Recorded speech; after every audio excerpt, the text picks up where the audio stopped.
You can create the simplest possible website by only using HTML. The only thing you need to do is create a new text file in HTML format, then add some simple HTML tags to determine the body of the page and save it. Now just open it with the browser. Simply, you have a working web page even without adding the basic tags like HTML or header to the file. In the end, you can upload this on a server to make it public for everybody. HTML is the barebone of every web page. With HTML, we define the structure of a website. For instance, if I go to YouTube and only keep the HTML and disable everything else, the output will be like this. Basically, the structure, text, images, input fields, links, and many more are because of HTML. Now to make it look better, we use CSS. If I activate the CSS for the same YouTube tab, it's gonna be like this. Pretty much it works normally. CSS is responsible for styling the HTML elements, changing sizes, adding colors, changing positions, and so on. Now let's add a really simple style to our web page. I can directly insert a style to the web page by using style tags. Here I want the text bigger and the background color in red. With the combination of HTML and CSS, you can pretty much create any website you want, especially if you want to have a static website. By static, I mean you just want to show some already prepared text data and images. But now imagine if in your website you want to get the birth year of the visitor and show their age. You just need to subtract the birth year from the current year, a simple math operation. But the problem is that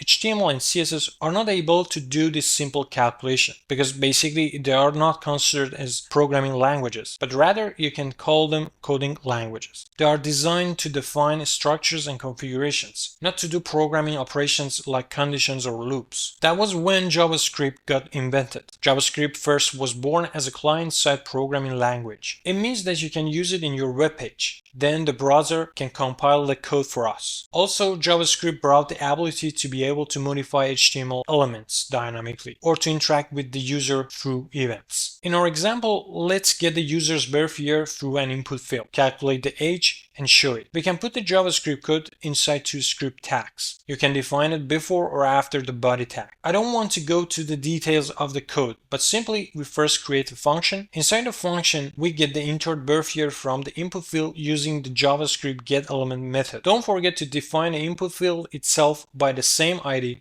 as we used in the function. Also add a button so that when the user presses the button, it calls our age function. Also, we need another element to show the age there. Now simply we do the math. And to show the final result, we again use the JavaScript getElement method to select the element where we want to show the age, which is display age here. If the code doesn't work simply by using JavaScript console.log function, you can print the values in the dev dashboard and debug the code. Here we had a typo. You can see that showing the age of the user works really well here. After JavaScript became an inseparable part of web development, developers started to gather common and most useful JavaScript use cases in one place to make it easier for others to use them without having to reinvent the wheel. jQuery is one of the most famous JavaScript packages, which is basically a combination of JavaScript functions. jQuery, for instance, made it really easy to interact with HTML elements. So in our example, instead of this part, we can simply use jQuery selectors to select the input field and the display element. So first add the jQuery library to your web page using the CDN link, and then replace JavaScript getElement methods with jQuery selectors like this.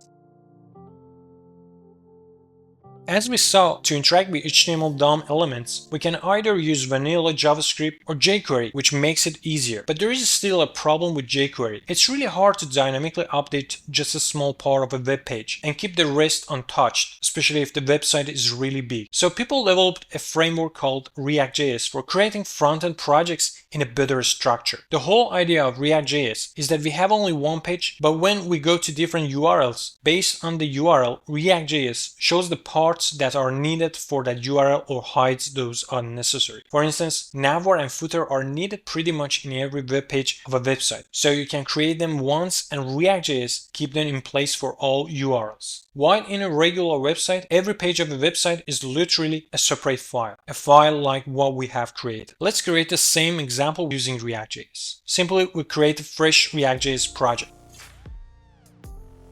We add our styles to index.css. In the app.js component, first we should add the elements. In React, we do it with JSX, which is basically a customized version of HTML tags in React. The way React.js works is a bit different here. We need to first define states which are similar to simple variables. I'm not going to explain the whole thing here, but the point is that when the states get changed, React.js will react to them and update the related parts automatically. This code looks a bit more difficult to read, but when the project gets bigger, it makes it much easier to handle the project.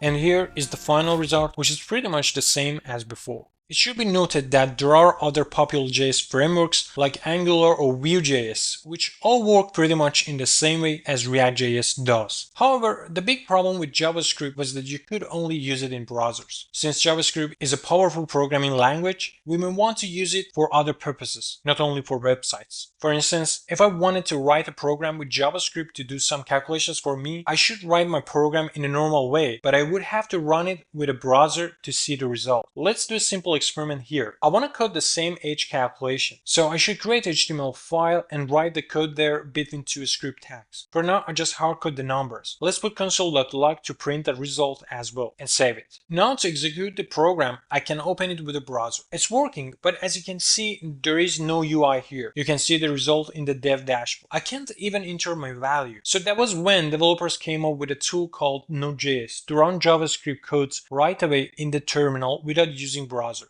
Basically, Node.js is the same as JavaScript, but if you have Node.js installed, you can run your JavaScript codes easily in the terminal. Now let's rewrite the code to make it work with Node.js. Simply, we create a file with the JS format. There's no need for script tags. We write pretty much the same code there, and now save it. This is how I can check if I have Node.js installed or not. Then simply we can run the file like this. We immediately see the result in the terminal without having to run it with the browser. That's the core idea of Node.js. Let's improve the code to get the birth year from the user in the command line. We just need to add this line and then extract birth year. Now I can add the birth year as well. You can see the result gets changed based on the input value. The downside with Node.js though is that it is no longer possible to interact with HTML DOM elements because there is no web page anymore. This simple feature of Node.js, which is running JS code in your terminal without a browser, created a lot of new opportunities and new ways of web development.